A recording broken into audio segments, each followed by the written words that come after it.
Hello అందరికీ. Psychology previous important bits గురించి నేర్చుకుందాం ఈరోజు. కొల్బర్గ్ ప్రకారం నైతిక విషయాలపై జరిగే చర్చల్లో పాల్గొనడం ద్వారా నైతిక విలువలు పెంపొందించవచ్చు. కొల్బర్గ్ ప్రకారం పిల్లల నైతిక విషయాల్లో జరిగే చర్చల్లో పాల్గొనడం ద్వారా వాళ్ళలో నైతిక విలువలను పెంపొందించవచ్చు. మానసిక వికాసం సరిగలేని శిశువులో సాంఘిక నైతిక వికాసంలో అభివృద్ధి చెందవు. ఇదే వికాస నియమానికి సంబంధించింది అని అడుగుతున్నారు. వికాసం ఏకీకృత మొత్తంగా కొనసాగుతుంది. అంటే ఒక వికాసం సరిగా లేకుంటే మిగతా అన్ని వికాసాలు కూడా జరగవన్నమాట. దాని ప్రకారమే వికాసం ఏకీకృత మొత్తంగా కొనసాగుతుంది. ఇంతకుముందు కలిగిన భయానక అనుభవాలు, వ్యాకులత, కందుకూరి వీరేశలింగం పాఠశాల దశ నుండి కూడా ఇతర విద్యార్థులకు సహాయపడేవాడు అని వివరించిన ఉపాధ్యాయుడు విద్యార్థులలో సాంఘిక వికాసాన్ని ఆశిస్తున్నాడు. అంటే ఎవరైనా ఇంపార్టెంట్ ఐడియాలజీస్ గురించి చెప్పడం కానీ, ఎవరైనా రాజకీయ నాయకులు, దేశ నాయకులు గురించి చెప్పడం కానీ, ఏ వికాసాన్ని పెంపొందించాలని ఆశిస్తున్నారంటే సాంఘిక వికాసం పెట్టేయాలన్నమాట ఆన్సర్. స్కీమాటాలన్నింటినీ జత చేసి దృఢమైన వ్యవస్థను ఏర్పాటు చేసుకోవడం తటస్థీకరణం అంటారు. పిల్లలు క్రియాశీలంగా ఉంటూ ప్రపంచపై తమ అవగాహనను నిర్మించుకుంటారు అని ప్రకటించింది పియాజే. క్రియాశీలంగా ఉంటూ అని కనబడితే పియాజేని పెట్టేసేయండి.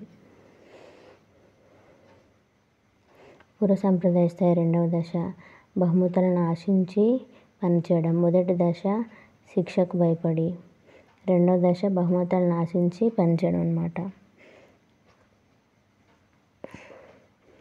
ఎక్స్ వై కంటే పెద్దది, వై కంటే జెడ్ పెద్దది ఇలా అడిగినప్పుడు విద్యార్థి చెప్పగలగడం అమూర్త ప్రచారక దశ. అంటే కంటి ముందు లేని విషయాలు కూడా ఊహించుకొని సమాధానం చెప్పడం అమూర్త ప్రచారక దశ. కంటి ముందు కనపడే విషయాల గురించి చెప్పడం మూర్త ప్రచారక దశ. పిల్లవాడు ఆడుకునే బంతి కనబడకపోతే అది ఎక్కడో చోట ఉందని భావించవచ్చు. అలా ఆ బాల్ గురించి వెతుకుతూ ఉంటే అతనిలో ఏం జరిగిందంటే మత్సరత్వ భావన అభివృద్ధి చెందినట్లు భావించవచ్చు. రాబర్ట్ హవిహాస్ట్ ప్రకారం 6 నుంచి 12 సంవత్సరాల వయోస్థాయిలో సాధించవలసిన వికాస కృత్యాలు ఏంటంటే సాధారణ ఆటలకు అవసరమైన భౌతిక నైపుణ్యాలు నేర్చుకుంటా. గుర్తింపు కోరుకునే దశ, ఇది అందరికీ తెలిసిన విషయమే. కౌమార దశ. నాయకారాధన కూడా కౌమార దశ. దేశభక్తి గురించి పిల్లలకు వివరించడం సాంఘిక వికాసం.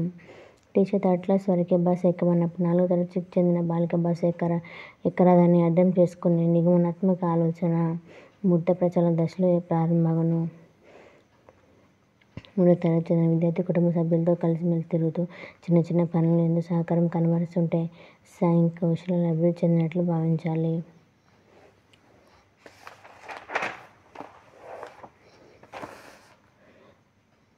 రాము అనే విద్యార్థి తనకు కనబడిన విషయాల గురించి మాట్లాడుతున్నాడంటే అమూర్త ప్రచారక దశ. శేష్ అనే ఉపాధ్యాయుడు ముందుగా వృత్తాలు గీయడం నేర్పిన తర్వాత త్రిభుజం చతురస్రం నేర్పితే వికాసం క్రమానుగతమైంది. అంటే ఒక ఆర్డర్ ప్రకారం నేర్పడం. ఫస్ట్ వృత్తం నేర్పి ఆ తర్వాత త్రిభుజం చతురస్రం నేర్పడం అన్నమాట.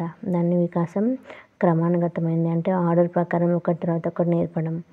ప్రాణం లేని వాటికి ప్రాణం ఉన్నట్లుగా భావించి ఆడుకోవడం. పూర్వ బాల్య దశలో పిల్లవాడు ప్రాణం లేని వాటికి ప్రాణం ఉన్నదనుకొని చెప్పేసి ఆడుకుంటాడు.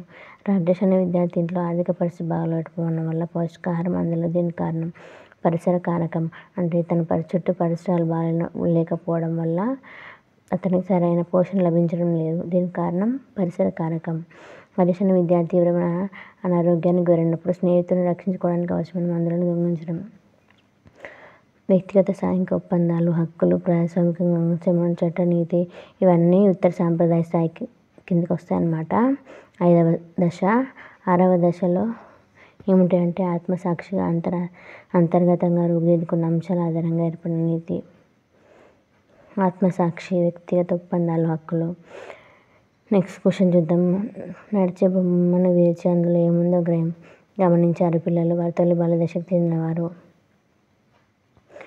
శిశువు అందరినీ అమ్మ అని పిలిచిన తర్వాత కొంతకాలానికి తన తల్లిని మాత్రమే అమ్మ అని పిలవడము. వికాసం సాధారణ నుండి నిర్దిష్ట దిశగా సాగుతుంది.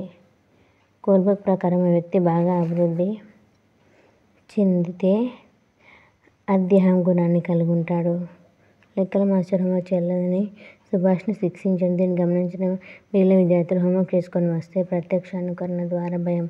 అంటే టీచర్ తనని శిక్షించాడు, రేపు వాళ్ళని కూడా శిక్షిస్తాడన్న భయంతో వాళ్ళు కూడా తెల్లారి హోంవర్క్ చేసుకొని వస్తారనమాట. దాన్ని ప్రత్యక్ష అనుకరణ ద్వారా భయం.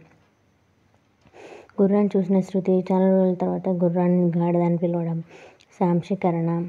గుర్రాన్ని గాడిద చాలా రోజుల తర్వాత పిలిస్తే సాంశీకరణ, గుర్రాన్ని గుర్రం అని పిలిస్తే అనుగుణ్యం. టీచర్ మందలించాలని బాధను మర్చిపోవటకు వేరే క్రీడలో లీనమవట ఉద్వేగ కెథార్సిస్ అని పిలుస్తారు. ఒక విద్యార్థి భవిష్యత్తులో ఏమవుతాడో ఊహించడం వికాసాన్ని ప్రాక్టీకరించవచ్చు. సూక్ష్మ చలనాత్మక నైపుణ్యాలకు ఉదాహరణ చేతి వేళ్ళతో పట్టుకొనుట.